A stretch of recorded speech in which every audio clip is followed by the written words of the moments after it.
সবই অননে পুরিয়া গেল রে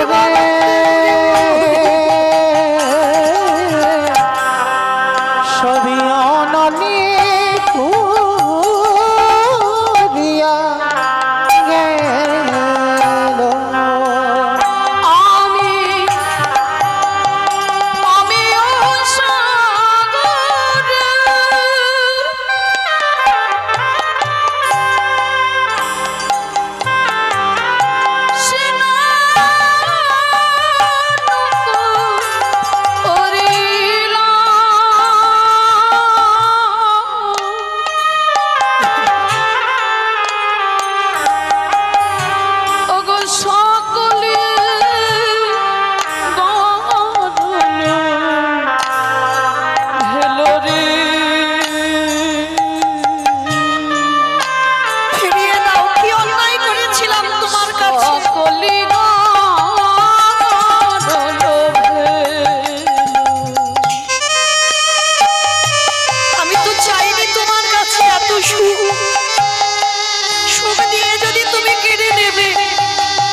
ভালো করে দাও আমার স্বামীকে, সুস্থ করে দাও আমার স্বামীকে।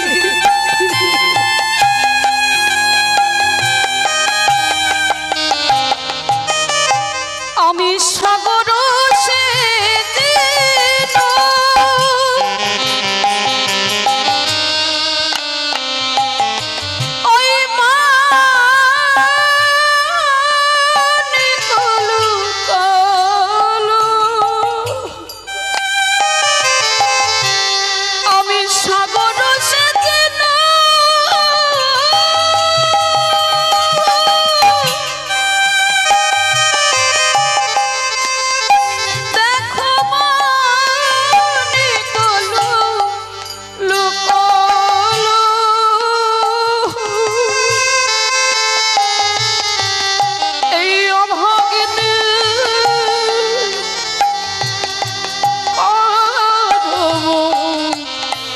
দোষেরি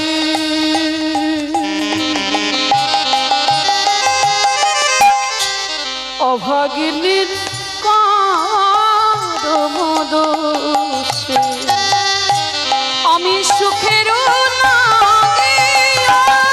নিতাই গৌর প্রেমানন্দ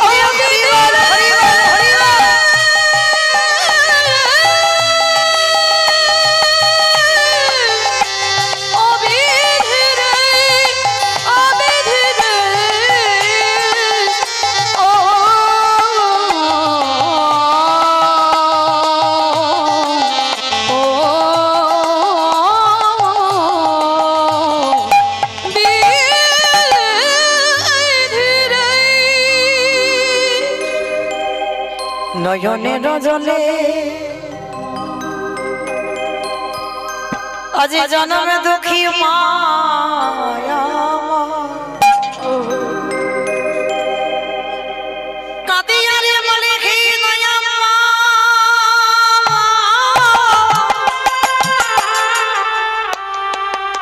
আমি ভজনে জানি না সাধনে জানি না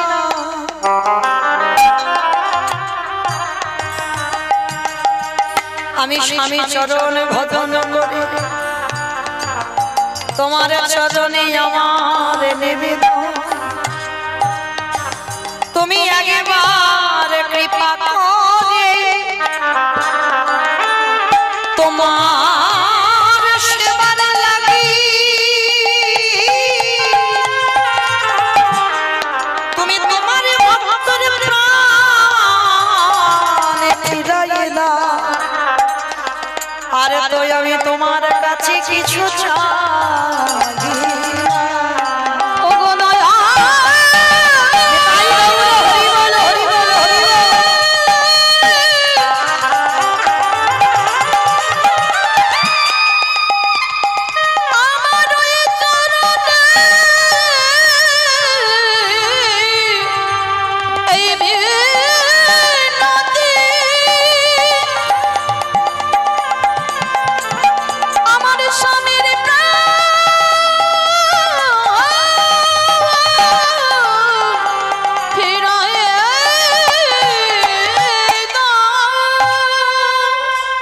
টানতে টানতে মরুভূমিতে পৌঁছে গেছে বাবা। আর মরুভূমি তো একেবারে শূন্য, সেখানে জল নাই। অত্রিমণি পিপাসায় কাতর। অনুসুবা, আমার একটু জল এনে দেবে? বড় পিপাসা পেয়েছে অনুসুবা, একটু জল, একটু জল এনে দাও অনুসুবা, একটু জল। অনুসুবা মনে মনে ভাবছে এই মরুভূমিতে জল পাবো কোথায়? আর ওদিকে মহামায়া মনে মনে ভাবছে আবার পরীক্ষা নেব, দেখি ওর স্বামীকে কি করে জলটা দেয়। ও নাকি সতী নারী, দেখি কি করে জলটা আনে। মহামায়া একটা ঘাতক রূপ ধারণ করে বসে আছে। আর যেই না ঘাতক রূপ ধারণ করে বসে আছে, মরুভূমিতে জল পাবে কোথায়? মহামায়া ঘাতক রূপ ধরেছে। আর সেখানে অনুসুবা গিয়ে ডাকছে, বাবা বলতে পারো আমার স্বামী পিপাসায় কষ্ট পাচ্ছে, কোথায় একটু জল পাবো? একটু জল দিতে পারবে? মহামায়া ছদ্মবেশে বলে বলেন, এই মেয়ে, মরুভূমিতে তুই জল পাবি কোথায়? তবে পাবি, তোকে একটা পরীক্ষা দিতে হবে। পরীক্ষা? কি পরীক্ষা? শোন, আমার এই যে হাতে অস্ত্রটা আছে, এই অস্ত্রটা দিয়ে তোর এই দক্ষিণ উরু দেশটাকে ছেদন করে দিতে হবে।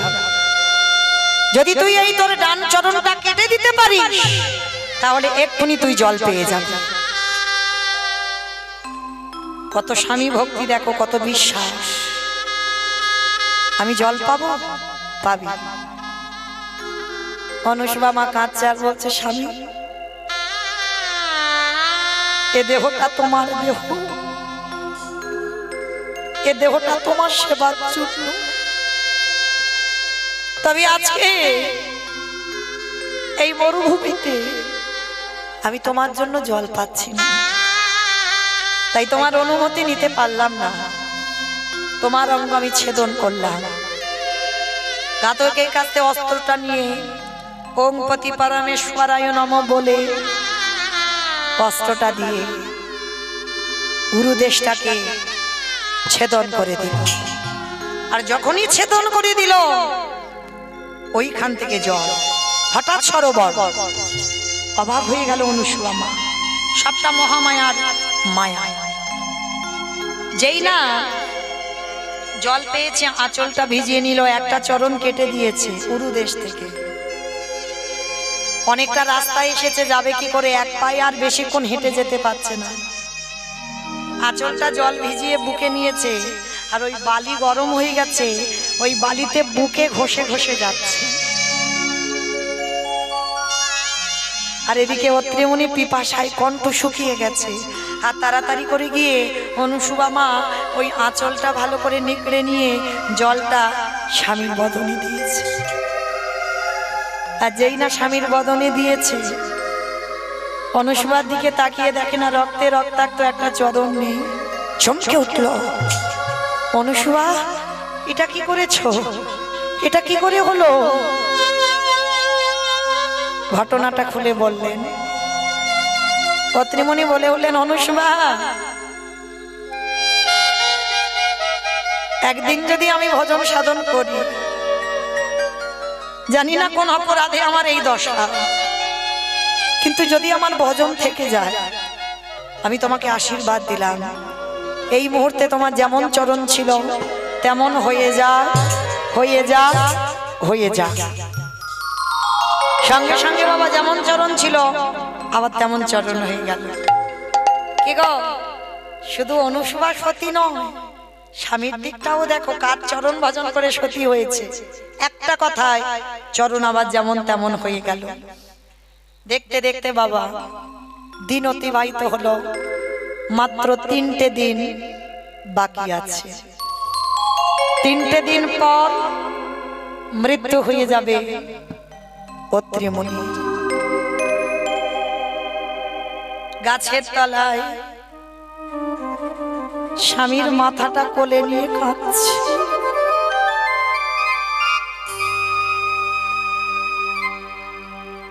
অত্রিমণি বলছে, অনুসুবা এবার চলে যাও, আর তো মাত্র 3 দিন বাকি আছে, এবার চলে যাও। সেই আর 3 দিন পরে যখন আমার মৃত্যু হবে, যাও যাও, 3টে দিন এই জঙ্গলে পড়ে থাকবো, মৃত্যুর পরে বাঘসিংহ শিকালে খেয়ে যা, অসুবিধে নেই, কিন্তু তুমি তো বাপের বাড়ি চলে গেলে ভালো থাকবে, যাও। না শালা, যে কটা দিন তোমার কাছে আছি তোমার কাছেই থাকবো। আর কে বলেছে 3 দিন পরে তুমি চলে যাবে? দেখো না আমি কি করি। আকাশে সূর্যদেব উঠলে তবে তো তোমার মৃত্যু হবে। দেখো, আমি যদি সত্যি সত্যি তোমার চরণ সেবা করি, সত্যি যদি তোমার চরণ ভজন করে থাকি, দেখো স্বামীর ওই চরণ তলে বসে অনুসুবা মা বলছে, সূর্য দেবতা একদিন বাদে, সূর্য দেবতা একদিন বাদে ওঠো, সূর্য দেবতা একদিন বাদে, সূর্য দেবতা একদিন বাদে ওঠো, সতী নারী হাতের শাখা ভেঙে দিও না, সতী নারী শীতের সিঁদুর মুছে দিও না, তোমায় বলি সূর্যদেব উদয় হয় না, সূর্য দেবতা একদিন বাদে ওঠো, সূর্য দেবতা একদিন বাদে ওঠো। ওই অনুসুবা আমার একটা কথাই সূর্যের রাস্তা অবরোধ হয়ে গেল, আটকে গেল রাস্তা। 1 সপ্তাহ হয়ে যাচ্ছে, সে স্বামী মৃত্যু হচ্ছে না, আর আকাশে সূর্য উঠতে পারছে না। ভেবে দেখেন বাবা, একটা মর্তের মা স্বামী সেবা করে তার কত শক্তি অর্জন করেছে, সূর্যের রাস্তা বন্ধ করে দিয়েছে, উঠতে পারছে না। আর বাবা, সূর্য যদি আকাশে না ওঠে বাঁচবে কিছু? গাছপালা, পশু পাখি, মানব সব মৃত্যু হয়ে যাবে। যদি আমরা সৌরশক্তিটা না পাই, সূর্যের তো তাপ দরকার, না হলে গাছপালা কিছু বাঁচবে না। আর গাছপালা না থাকলে আমরা অক্সিজেনও পাবো না, কিছু বাঁচবে না, সব মৃত্যু হয়ে যাবে। সমস্ত দেবতারা সবাই মিলে নারায়ণের কাছে গেছে, প্রভু বুঝতে পারছি না সূর্যদেব কোথায় লুকিয়ে পড়লো, উঠছে না কেন, ও তো সময় অনুসারে উঠতে হবে। নারায়ণ ধ্যানে বসলো, ধ্যানে বসে দেখতে পাচ্ছে বাবা মর্তধামের এক নারী, তার কথাই সূর্যের পদ অবরোধ হয়েছে, উঠতে পারছে না। এইবার আমার বৈকুণ্ঠপতি নারায়ণ এক বালক রূপ ধারণ করে গেছে অনুসুবা মার কাছে, মা ও মা, তুমি কি চাও যে তোমার স্বামীর জন্য জগতে সবার মৃত্যু হয়ে যাক? বলে, না বাবা, সেটা তো কখনো চাই না, কিন্তু মা তুমি তো সূর্যকে উঠতেই দিচ্ছ না, তোমার কথাতে সূর্যের পদ অবরোধ হয়েছে, তুমি একবার বলো সূর্যদেবকে উঠতে। অনুসুবা মা হাসছে আর বলছে, বাবা আমার কথাই যদি সূর্যদেব না ওঠে, তাহলে এবার আমি তোমাকে একটা প্রশ্ন করি বাবা, তুমি আমায় কি বলে ডাকলে? বলে, কেন আমি মা বললাম। বাহ, আচ্ছা কোন সন্তান কি পারে তার মায়ের শীতের সিঁদুর হাতের শাঁখা মুছে দিতে, হাতের শাঁখা ভেঙে দিতে? বলো, কোন সন্তান পারে? ভগবান জব্দে পড়ে গেছে। ও মা, আমি কথা দিচ্ছি তোমার স্বামীর মৃত্যু হবে সূর্য উঠলে, আবার নতুন কলেবর থেকে তোমার নতুন স্বামীর আবার জন্ম হবে। অনুসুমা মা বলছে, আমি বিশ্বাস করি না, কারণ তুমি তো আমার স্বামীকে নেবে না, আমার স্বামীকে নেবে যমরাজ। যমরাজ আসুক, সে বলুক, তারপর ভগবান জব্দে পড়ে গেছে, যমরাজের কাছে গেছে জমালয়ে, যমরাজ এক্ষুনি এসো, মর্তের মার কাছে যেতে হবে। যমরাজ এসে দাঁড়িয়েছে মর্তের মার কাছে। মা, কথা দিলাম তুমি সূর্যকে উঠতে বলো, তোমার একদিকে স্বামীর মৃত্যু হবে, আর একদিকে নতুন কলেবর থেকে তোমার নতুন স্বামী সুস্থ সবার স্বামী আবার প্রাণ ফিরে পাবে। যেই না ত্রিসত্য করলো যমরাজ, সঙ্গে সঙ্গে অনুসুয়া মা সূর্যদেবকে বললেন, হে সূর্যদেব, তুমি যদি আমার কথায় না উঠে থাকো, তাহলে আমি যদি সত্যি স্বামী সেবা করে থাকি, আমি এক্ষুনি তোমাকে বললাম এই মুহূর্তে তুমি উদয় হও, উদয় হও, উদয় হও। যেই না বলা সতী বাক্যে সঙ্গে সঙ্গে বাবা সূর্যদেব উদিত হলো। আর যেই উদয় হলো পত্রীমণির মৃত্যু হয়ে গেল। একদিকে মরা স্বামী পড়ে আছে যমরাজের কথা মতো, আর একদিকে দ্বিতীয় কলেবর থেকে নতুন পত্রীমণির জন্ম হলো। সুস্থ সবল স্বামী আর অসুস্থ নয়, সুস্থ স্বামীকে নিয়ে ফিরল তার সেই কুড়ে ঘরে। দুজনের সংসার। এবার ব্রহ্মা বিষ্ণু মহেশ্বর এরা তিন দেব আলোচনা করছে।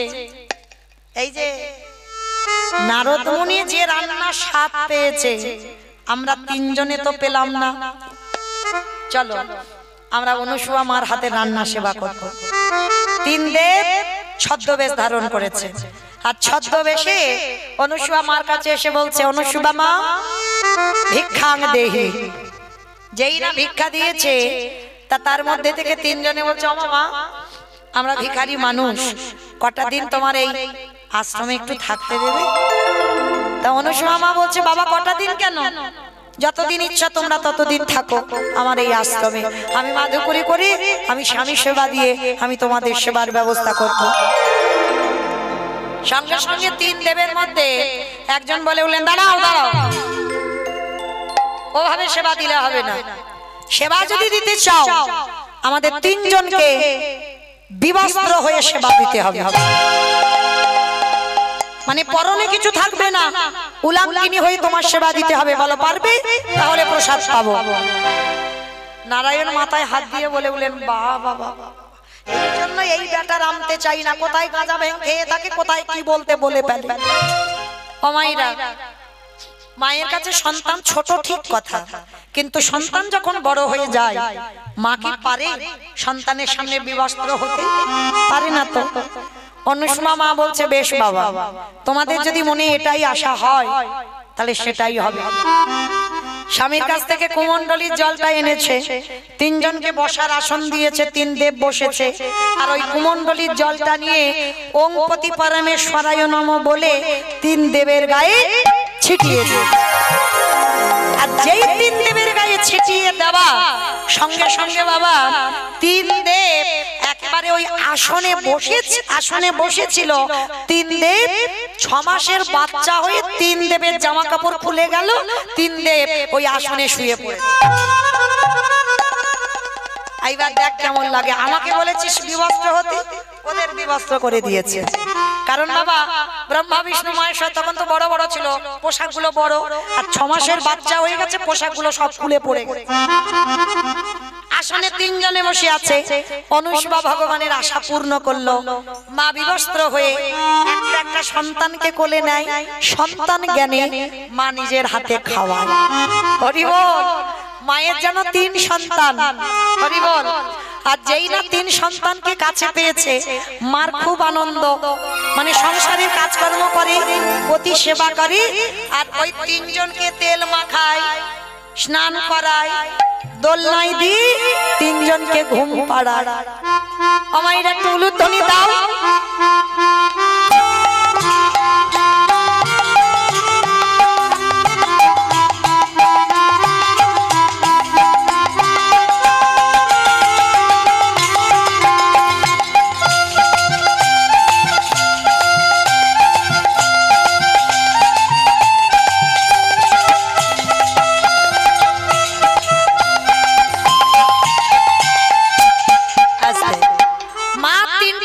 সন্তানকে নিয়ে দিব্যি আনন্দে কাটাচ্ছে।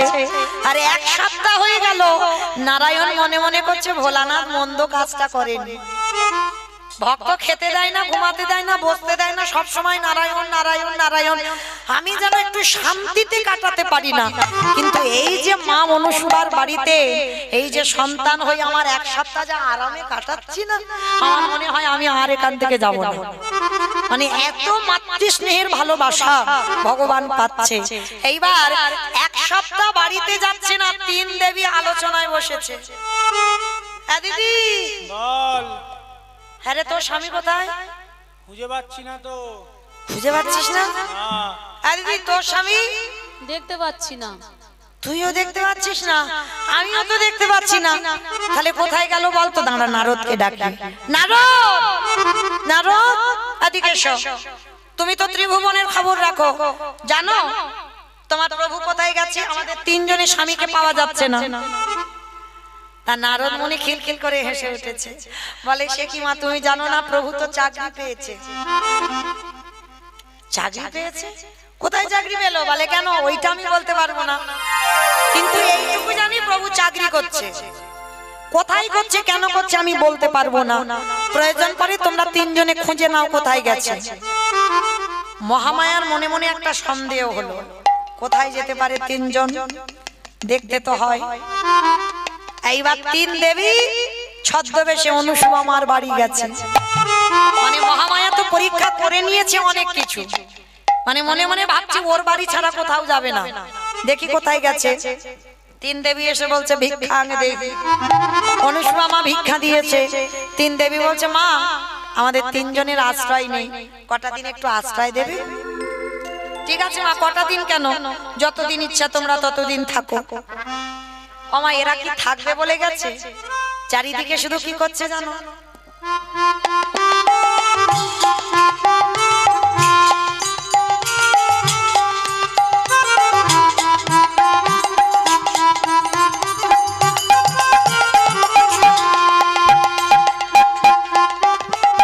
ওমা কি করছে বলো তো? স্বামীদের খুঁজছে। মোবাইল খুঁজবে কেন? স্বামীদের খুঁজছে, খুঁজে পাচ্ছে না। হঠাৎ দেখে না মা দূরে ওই দোলনাতে অনুসুয়া মা সন্তানদের ঘুম পাড়াচ্ছে। তিন দেবী গেছে, তিন দেবী গিয়ে মনে মনে ভাবছে মায়েদের দুটো সন্তান হয়, আবার তিনটে সন্তান। তো অনুসুয়া মা একবার করে দোল দিচ্ছে, একবার করে রান্না করতে যাচ্ছে। আর যেই রান্না করতে গেছে, তিন দেবী এসে মা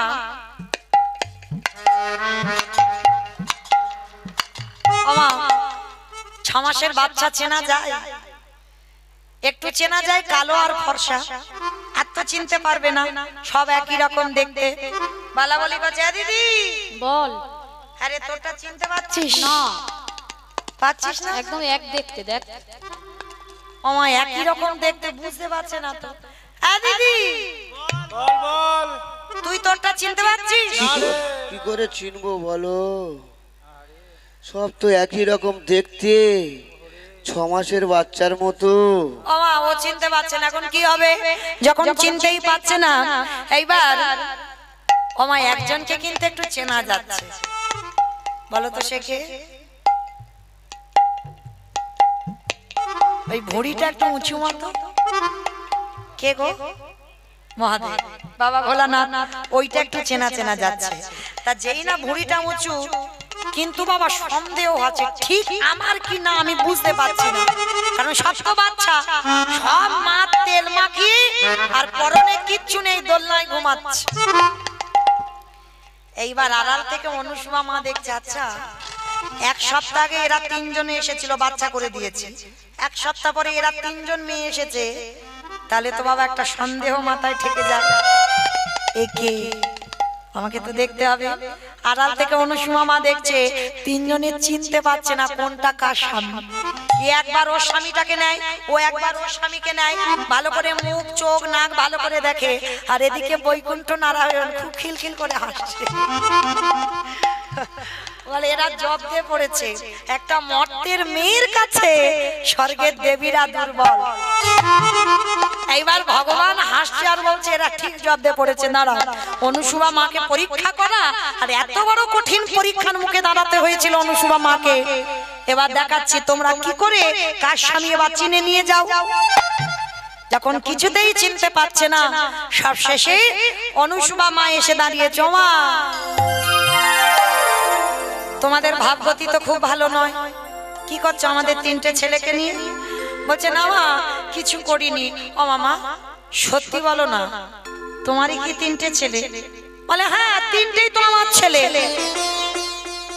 কিন্তু মা, একটা সত্যি কথা বলবো, আমরা তিনজনের স্বামীকে খুঁজে পাচ্ছি না।